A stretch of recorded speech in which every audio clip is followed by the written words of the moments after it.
Hello and welcome to this workshop on reverse outlining. This is just a short introduction to how to reverse outline an essay that you've already written, an article that you've got a full draft of that you're hoping to submit, or an essay that you wish you'd done better on that you need to resubmit anyway, or that you'd like to use as an exercise to improve for next time round. So this is just a brief intro to a process that I've been using, trying to use my own writing to try and improve my own the structure of my essays and my articles. So the plan of action for this workshop is that I'm going to just briefly explain why it's worth doing a reverse outline, what the key steps are, and then you can stop the recording and do a practical exercise yourself and let me know any feedback that you have or input, and then there's also a list of resources at the end. So to begin with, why do a reverse outline at all? You can do a reverse outline, as I say, at any stage, but the best stage to do it is on a piece of writing that you've completed and that you want to learn from and improve for next time round, or a full draft that you've done and you are editing in editing kind of mode.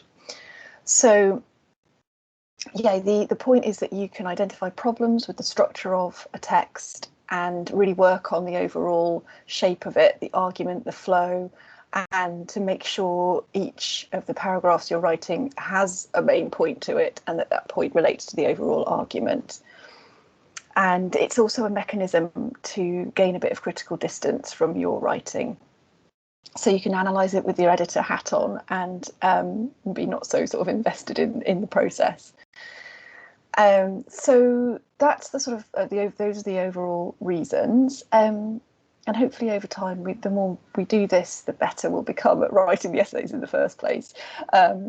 So to begin with, I've broken this down into 3 parts of the process of doing a reverse outline. The first one is to start, as I say, with a copy of a complete draft or resubmission. So save it as a copy and just get rid of the introduction and conclusion, because this exercise focuses on the main body of the text.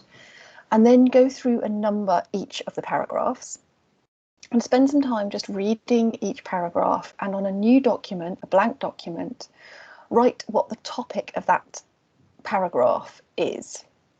So write the topic sentence. I've said topic of that sentence, sorry, that should be topic of that paragraph.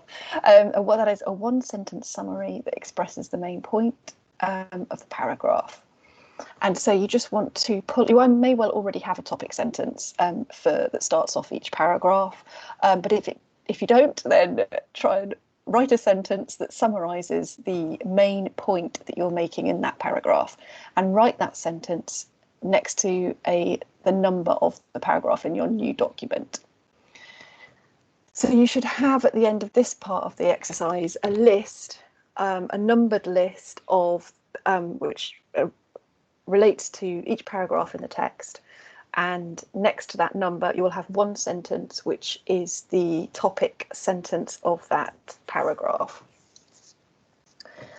And you can also, if you want, in brackets just next to each topic sentence, just make a note of how long that paragraph is, whether it's short, medium, long. There's no ideal length for a paragraph.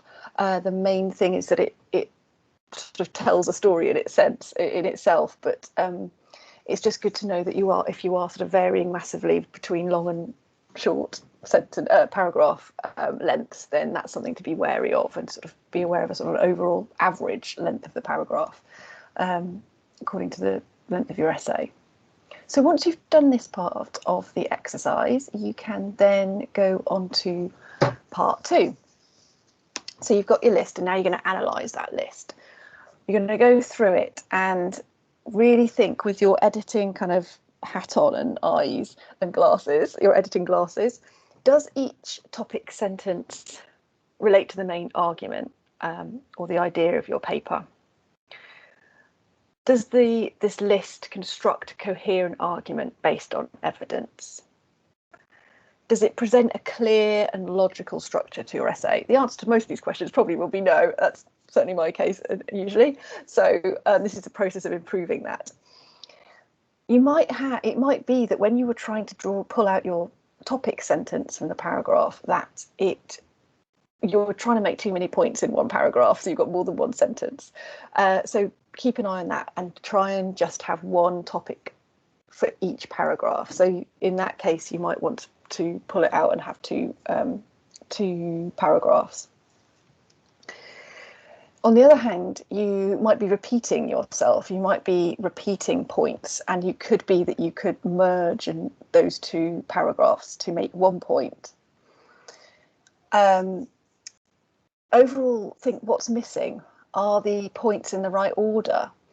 And so you're really sort of trying to kind of think through, just look to see what you've got there, what have you written, and what are the issues with what you've written.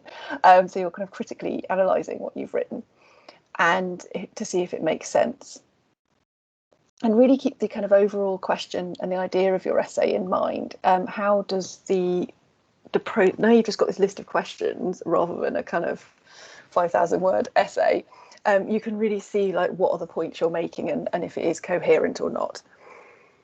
And based on that reading, I suggest you copy and paste that list and you create a new list, which you can fiddle around with. So chop and change, mix it up a bit and see how you can improve that overall outline. As I say, you might want to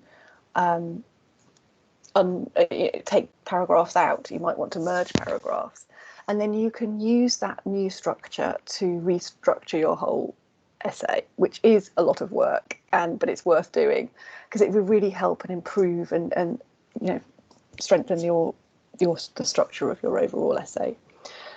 So those are just some key points and suggestions for doing this reverse outline and then revising your outline on the basis of this new look at your work.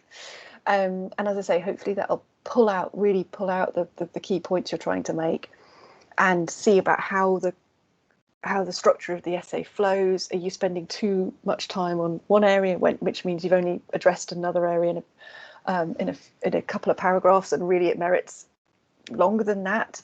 And the essay question, for example, asks you to look at something and you've missed out entirely. So yeah, it's a good exercise to try out. Think about, if you want to feedback any questions that you have that have come up during the exercise, let me know. And also I've put a list of resources there that may help you and give a bit more detail. There's the Birkbeck Study Skills, and there's a few websites that I've found that outline reverse outlines, which I've borrowed from for this exercise. So yeah, good luck with your reverse outlining.